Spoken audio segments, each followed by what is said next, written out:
9 cazas alemanes circulan debajo de él como tiburones, esperando que su presa cometa el error que les permita atacar con la precisión letal que han perfeccionado durante años de combate aéreo sobre los cielos de Europa. Su motor ya está tosiendo con los espasmos de una máquina que ha sido forzada más allá de sus límites de diseño durante minutos de maniobras violentas que han estresado cada componente hasta el punto de fallo.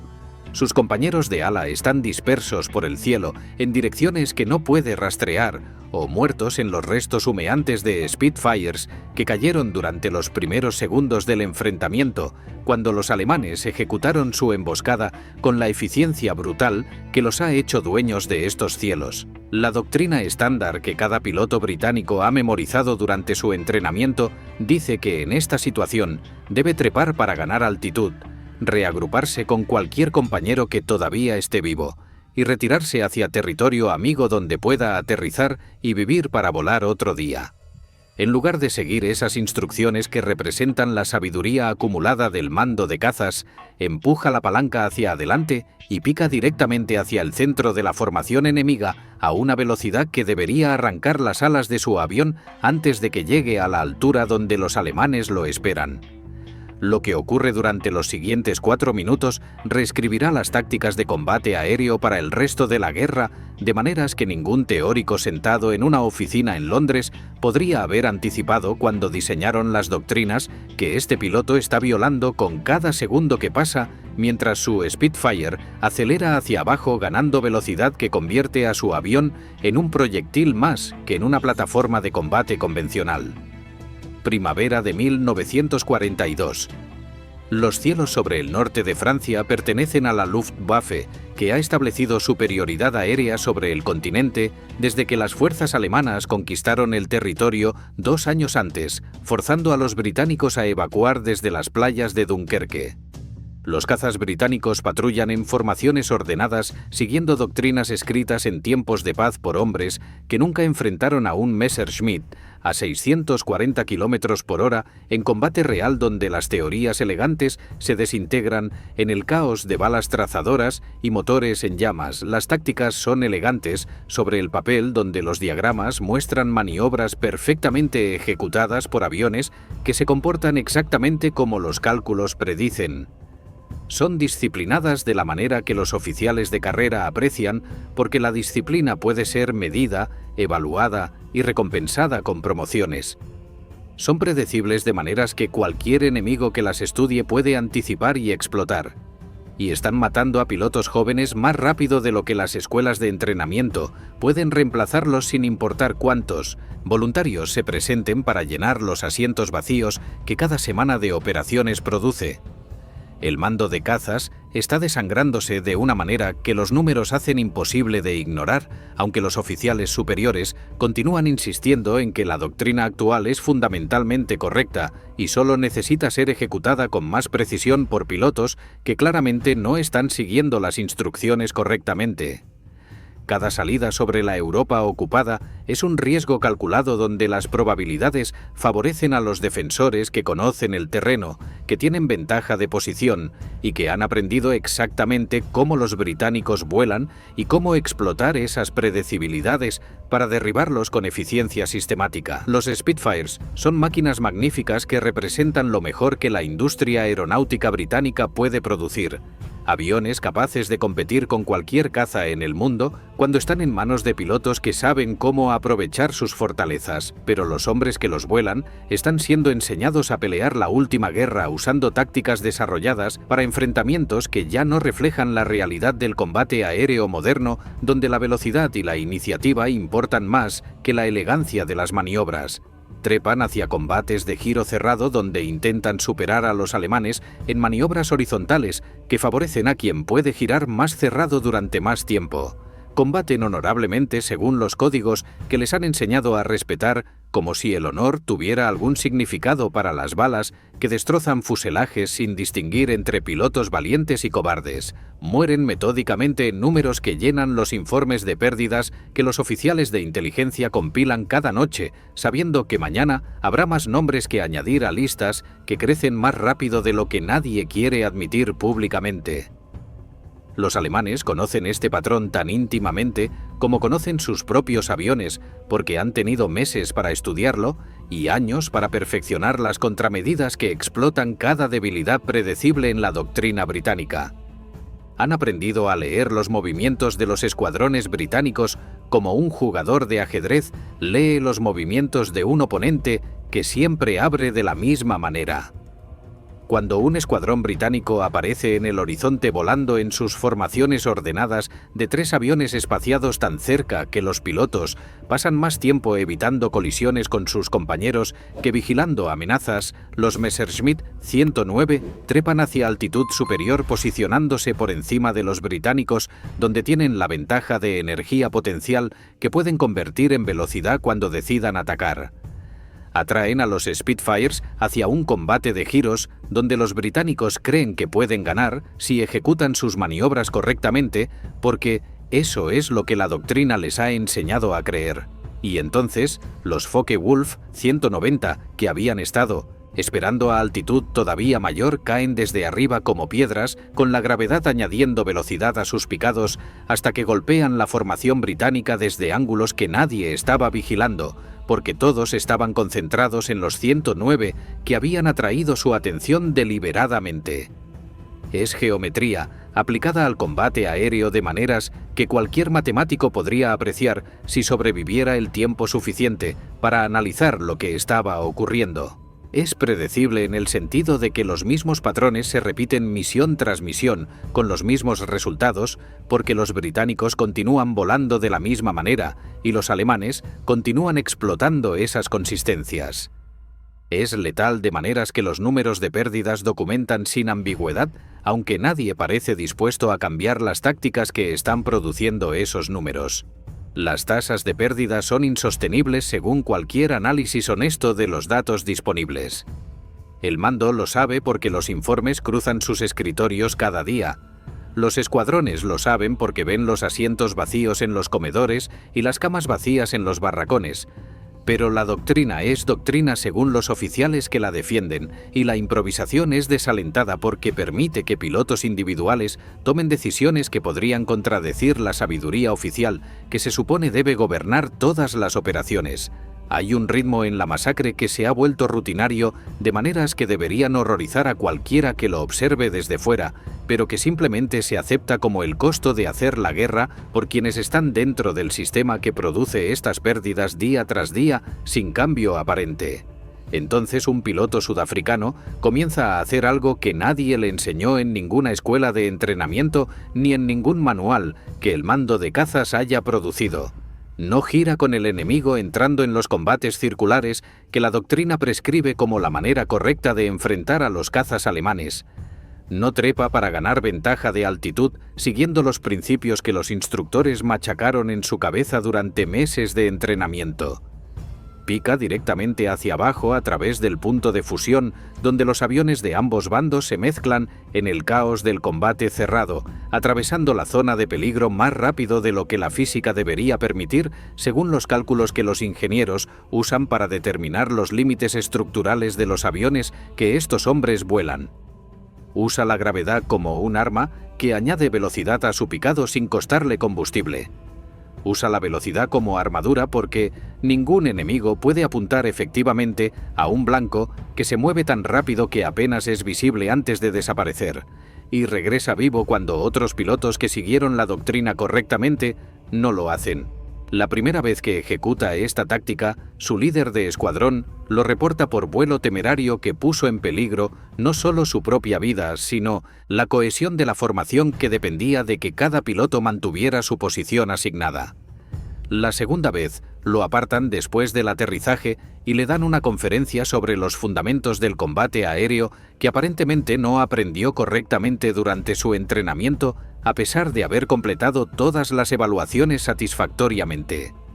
La tercera vez ignora la conferencia completamente y vuelve a subir al cielo donde ejecuta exactamente la misma táctica que le han dicho repetidamente que no debe usar, porque viola los principios que gobiernan cómo el mando de cazas espera que sus pilotos combatan. Su nombre es el líder de escuadrón Marmaduke Thomas St. John Pattle. Aunque todos lo llaman Pat, porque el nombre completo es demasiado largo para usar en comunicaciones de radio, donde cada segundo cuenta y donde la brevedad puede significar la diferencia entre advertir a un compañero a tiempo o llegar demasiado tarde. Tiene una voz tranquila que no se eleva incluso cuando está describiendo combates donde casi muere. Tiene la constitución física de un granjero acostumbrado al trabajo manual, más que el aspecto elegante que muchos asocian con los pilotos de caza. Y tiene una intuición mecánica que bordea la clarividencia cuando se trata de comprender cómo su avión responderá a cada input que le proporcione a través de los controles. No discute con sus superiores porque ha aprendido que las discusiones no cambian las mentes de hombres que han invertido sus carreras en defender doctrinas que no quieren cuestionar. Simplemente sigue picando cada vez que entra en combate, acumulando victorias que contradicen todo lo que la doctrina oficial dice que debería ocurrir cuando un piloto viola los principios fundamentales del combate aéreo, tal como el mando de cazas los ha definido. Nació en el estado libre de Orange en 1914, en un paisaje de polvo y cielo infinito, donde las distancias se medían en días de viaje y donde la autosuficiencia era una necesidad de supervivencia más que una virtud abstracta que se enseñaba en escuelas. Su padre era ingeniero de minas que trabajaba en las operaciones que extraían la riqueza mineral de Sudáfrica para exportarla a mercados distantes. Su madre lo crió con disciplina y silencio, porque esas eran las cualidades que la vida en aquel territorio demandaba de quienes esperaban prosperar. No había dinero para dramas emocionales ni espacio para excesos que desperdiciaran recursos que siempre eran escasos, sin importar cuánto trabajara la familia. Trabajabas con lo que tenías disponible. Resolvías los problemas que se presentaban usando las herramientas y el conocimiento que poseías. Seguías adelante sin quejarte porque quejarse no cambiaba nada y solo desperdiciaba energía que podía ser usada productivamente. Pat aprendió a volar en Johannesburgo en biplanos desgastados, mantenidos en el aire con alambre y esperanza, más que con el mantenimiento profesional que aviones de combate recibirían en escuadrones militares adecuadamente financiados. Voló solo después de 7 horas de instrucción, alcanzando la competencia básica más rápido que la mayoría de los estudiantes que pasaban por el mismo programa. Los instructores anotaron en sus evaluaciones que sus manos eran firmes en los controles sin el temblor que muchos estudiantes mostraban cuando enfrentaban situaciones estresantes. Sus decisiones eran rápidas sin la vacilación que indicaba incertidumbre sobre qué acción tomar. No pensaba excesivamente sobre los problemas que enfrentaba, de la manera que algunos estudiantes lo hacían, paralizándose mientras analizaban opciones que nunca tendrían tiempo de evaluar completamente en situaciones reales donde las decisiones debían tomarse en fracciones de segundo. No se congelaba bajo presión cuando las cosas salían mal, porque había aprendido que congelarse no resolvía nada y solo empeoraba situaciones que requerían acción inmediata. Volaba de la manera que otros hombres conducían camiones, con competencia práctica que no requería pensamiento consciente sobre cada movimiento, porque los movimientos correctos se habían convertido en reflejos automáticos a través de la práctica repetida. En 1936 se unió a la Real Fuerza Aérea Británica con una comisión de servicio corto que le permitiría volar aviones militares mientras decidía si quería hacer carrera en las Fuerzas Armadas o regresar eventualmente a la vida civil en Sudáfrica. Lo enviaron a Inglaterra para entrenamiento adicional, luego a Egipto, donde las fuerzas británicas mantenían presencia para proteger el Canal de Suez, luego a Grecia cuando la guerra se expandió hacia el Mediterráneo, arrastrando a cada nación de la región hacia el conflicto. Voló Gladiators, los últimos biplanos de combate que la Real Fuerza Aérea operaría antes de que los monoplanos los reemplazaran completamente. Luego voló Hurricanes cuando esos aviones llegaron a los escuadrones donde servía. Luego Spitfires cuando la rotación de asignaciones lo llevó a unidades equipadas con el caza más avanzado que Gran Bretaña producía. Se adaptó a cada máquina de la manera que un artesano se adapta a una nueva herramienta, aprendiendo sus características particulares sin ceremonia ni queja, simplemente absorbiendo el conocimiento necesario para operar cada tipo de avión efectivamente. Su libro de vuelo de aquellos años es poco notable cuando se examina superficialmente. Entradas limpias documentando patrullas rutinarias que no produjeron contacto con el enemigo. Ningún florecimiento literario ni comentario personal sobre las experiencias que estaba acumulando. Solo los datos básicos que los registros oficiales requerían sin elaboración adicional. Pero su equipo de tierra notó algo que no aparecía en ningún registro oficial. Después de cada salida, caminaba alrededor de su avión lentamente, pasando su mano a lo largo del fuselaje como si estuviera acariciando a un animal que acababa de llevarlo a través de una experiencia peligrosa. Verificaba las superficies de control, no buscando daños obvios que cualquier mecánico detectaría durante la inspección de rutina, sino haciendo preguntas que revelaban una curiosidad más profunda sobre cómo su máquina se había comportado bajo las condiciones específicas del vuelo que acababa de completar.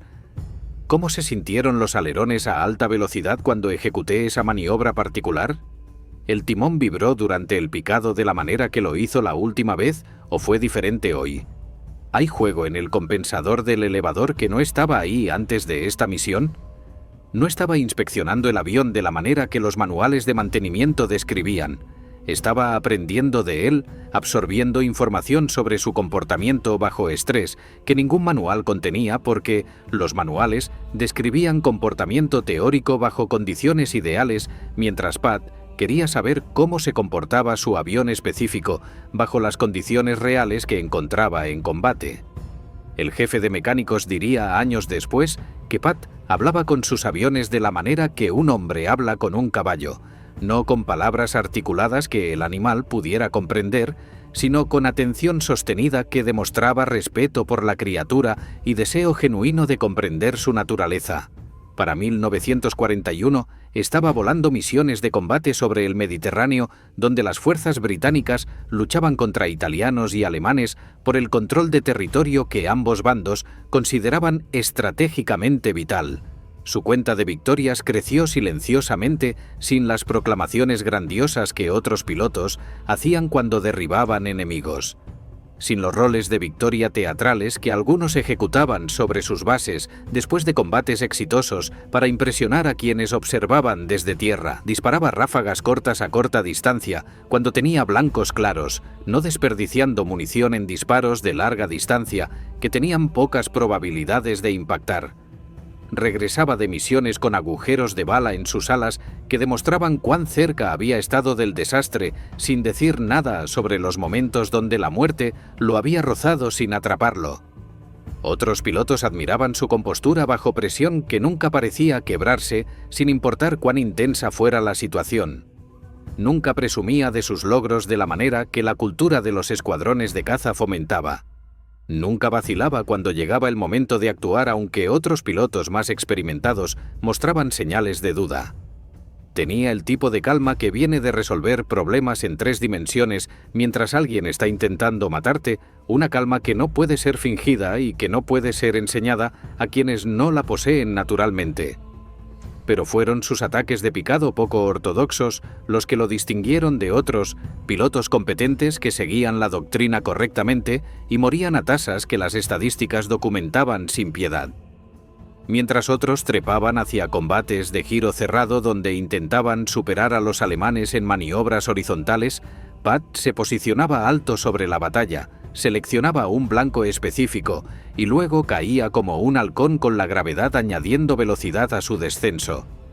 Atravesaba el caos del combate cerrado a velocidad terminal, demasiado rápido para que cualquier enemigo pudiera rastrearlo efectivamente con sus miras. Disparaba una ráfaga de 2 segundos cuando su blanco llenaba su retícula. Y subía de nuevo impulsado por el puro momentum que había acumulado durante el picado antes de que el enemigo pudiera reaccionar a su presencia o posicionarse para contraatacar. Parecía temerario para cualquier observador entrenado en las tácticas convencionales que el mando de cazas enseñaba. Parecía suicida según los principios de gestión de energía que los instructores enfatizaban como fundamentales para la supervivencia en combate aéreo. Funcionaba de maneras que las estadísticas de supervivencia de Pat demostraban, aunque los oficiales que revisaban sus informes de misión continuaban cuestionando sus métodos. Los pilotos más veteranos llamaban a su técnica el enfoque cavernícola, porque carecía de la fineza elegante que asociaban con el combate aéreo profesional. Sin gracia en las maniobras que ejecutaba. Sin la elegancia de los combates de giro cerrado donde pilotos hábiles demostraban su superioridad técnica, superando a sus oponentes en maniobra tras maniobra. Solo velocidad bruta y violencia concentrada en ráfagas de segundos que terminaban antes de que nadie comprendiera completamente lo que había ocurrido. Se burlaban de él en el comedor de oficiales donde los pilotos socializaban después de las misiones intercambiando historias y opiniones sobre tácticas y compañeros. Decían que sus métodos violaban los principios de gestión de energía que cualquier piloto competente debería comprender, que ignoraba la conciencia situacional que permitía a los buenos pilotos mantener seguimiento de múltiples amenazas simultáneamente, que abandonaba el trabajo en equipo que la doctrina enfatizaba como esencial para la supervivencia, porque ningún piloto podía vigilar todas las direcciones simultáneamente sin compañeros cubriendo sus puntos ciegos. Pat escuchaba las críticas sin discutir porque había aprendido que discutir no convencía a nadie y solo generaba resentimiento que hacía más difícil trabajar con quienes lo criticaban. Asentía cuando los oficiales superiores le explicaban por qué estaba equivocado y seguía picando cada vez que entraba en combate porque los resultados que obtenía importaban más que las opiniones de hombres que morían siguiendo reglas que él había demostrado eran innecesarias para sobrevivir. Comprendía algo que sus críticos no comprendían, aunque lo tuvieran frente a sus ojos y eligieran verlo. En un combate aéreo el tiempo se comprime, de maneras que las teorías desarrolladas en aulas no capturan adecuadamente. El piloto que completa el ciclo de decisión más rápido gana porque puede actuar mientras su oponente todavía está procesando información que ya es obsoleta cuando finalmente la comprende. Los combates de giro estiran ese ciclo de decisión. Se convierten en concursos de resistencia, donde la victoria va al piloto con más combustible, más paciencia, más resistencia física para soportar las fuerzas G que cada giro cerrado impone. Pero un picado colapsa el ciclo completamente eliminando todas las variables que los combates de giro introducen. Ves un blanco. Te comprometes a atacarlo. Ejecutas el ataque. No hay oportunidad para dudar. No hay defensa efectiva porque ningún avión puede superar a la gravedad ni escapar del momentum de un atacante que ha convertido altitud en velocidad. Un caza trepando hacia un giro es predecible de maneras que cualquier enemigo puede anticipar porque los aviones solo pueden girar de ciertas maneras determinadas por la física de sus superficies de control y la potencia de sus motores. Un caza picando a velocidad máxima es un problema sin solución porque no existe maniobra que pueda contrarrestar un ataque que llega más rápido de lo que los reflejos humanos pueden responder.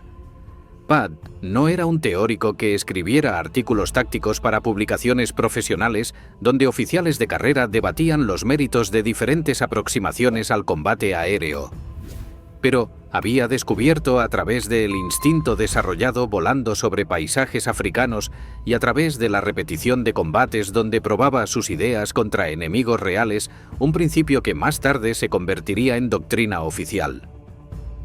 La velocidad es vida, porque un avión rápido puede escapar de situaciones que matarían a un avión lento. La altitud es seguro, porque la altitud puede ser convertida en velocidad cuando la necesitas y en tiempo para pensar cuando la situación se deteriora.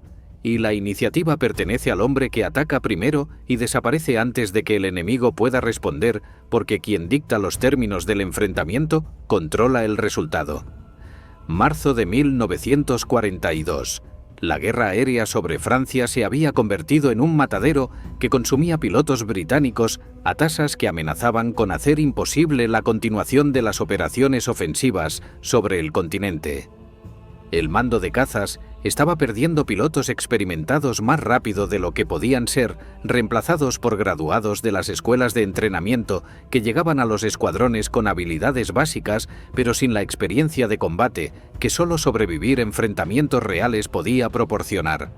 Los alemanes habían refinado sus tácticas hasta alcanzar una eficiencia brutal que maximizaba las bajas británicas mientras minimizaba las propias. Volaban en parejas en altitudes escalonadas con la disciplina y la paciencia de cazadores profesionales que saben que la presa eventualmente cometerá el error que les dará la oportunidad de atacar. Cuando los británicos llegaban volando sus formaciones obsoletas de 3 aviones con el espaciado cerrado que parecía impresionante durante desfiles, pero que era fatal en combate, los alemanes esperaban.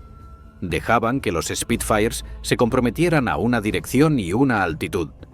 Entonces, atacaban desde ángulos que nadie estaba vigilando, porque todos estaban demasiado ocupados manteniendo formación o persiguiendo señuelos que los alemanes habían colocado deliberadamente para atraer su atención.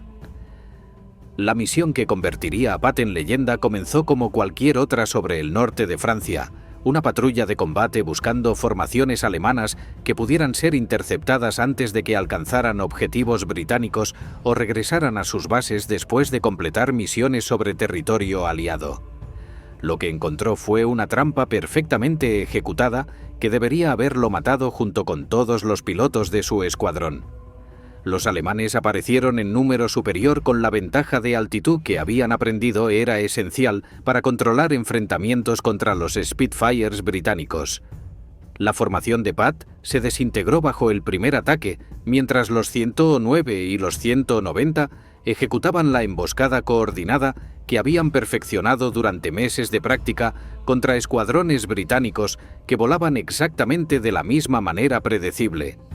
En segundos, Patt estaba solo contra 9 cazas enemigos que circulaban debajo de él, configurándose para ataques escalonados que lo destruirían sin importar hacia dónde intentara escapar. La doctrina decía que debía trepar y retirarse. El instinto le decía que si trepaba moriría porque los alemanes lo alcanzarían antes de que pudiera ganar suficiente altitud para escapar. Empujó la palanca hacia adelante y picó directamente hacia el centro de la formación enemiga. El primer 109 nunca vio venir el ataque porque nadie esperaba que un piloto solitario y superado en número atacara hacia abajo en lugar de huir hacia arriba. La ráfaga de Patt destrozó su motor y el caza alemán cayó hacia el campo francés dejando una estela de humo negro que marcaba su trayectoria final. Patt no esperó a confirmar la destrucción. Continuó su picado atravesando la formación antes de que los otros alemanes pudieran reaccionar. Subió en un zoom vertical, impulsado por la velocidad que había acumulado, giró en la cima del ascenso y picó de nuevo hacia el siguiente blanco que sus ojos identificaron. Los siguientes 4 minutos fueron un caos controlado donde Patt ejecutó ataque tras ataque, usando la misma técnica que sus superiores le habían dicho que no funcionaría. Picaba ganando velocidad que lo hacía casi imposible de rastrear. Disparaba ráfagas cortas cuando los blancos llenaban su retícula. Subía aprovechando el momentum para recuperar la altitud que necesitaba para el siguiente ataque. Repetía el proceso antes de que los alemanes pudieran reorganizarse para contrarrestarlo efectivamente. Los cazas alemanes que intentaron perseguirlo durante sus picados no pudieron mantener el ritmo porque sus aviones no podían igualar la velocidad que un Spitfire alcanzaba en un picado vertical. Los que intentaron anticipar su ascenso encontraron que ya estaba picando de nuevo hacia un objetivo diferente antes de que pudieran posicionarse para interceptarlo. Los que intentaron ganar altitud para atacarlo desde arriba descubrieron que él ya estaba arriba de ellos, porque sus zooms verticales lo elevaban más rápido de lo que ellos podían trepar. Cuando finalmente se quedó sin munición y su motor comenzó a fallar por el estrés que había soportado, 9 cazas alemanes habían sido destruidos o dañados por un solo piloto que había rehusado seguir las reglas que todos le dijeron debía obedecer. Aterrizó con el indicador de combustible en cero y el motor tosiendo sus últimas revoluciones. El equipo de tierra contó los agujeros en su fuselaje y encontró daños estructurales en las alas que se habían doblado ligeramente hacia arriba por las fuerzas G que había soportado durante los picados más extremos. Le preguntaron cuántos había derribado. Levantó 9 dedos. Nadie lo reprendió esta vez. Nadie cuestionó sus métodos. El líder de escuadrón simplemente le pidió que explicara exactamente qué había hecho, paso a paso, para que otros pudieran aprender. El efecto de ondas comenzó silenciosamente, sin anuncios oficiales, sin cambios formales de doctrina. Solo conversaciones entre pilotos que habían presenciado algo que contradecía todo lo que les habían enseñado, pero que claramente funcionaba mejor que las tácticas que estaban matándolos sistemáticamente. Pat no vivió para ver el legado completo de lo que había demostrado. Murió en abril de 1941 sobre Grecia, cuando su avión fue alcanzado durante una pasada de ametrallamiento a baja altitud contra posiciones enemigas. Tenía 26 años. Pero sus tácticas sobrevivieron. Fueron refinadas, codificadas, enseñadas a pilotos estadounidenses y soviéticos y británicos que nunca escucharon su nombre, pero que heredaron su comprensión de que la velocidad es vida, la altitud es oportunidad, y la iniciativa pertenece a quien se atreve a picar cuando todos los demás trepan.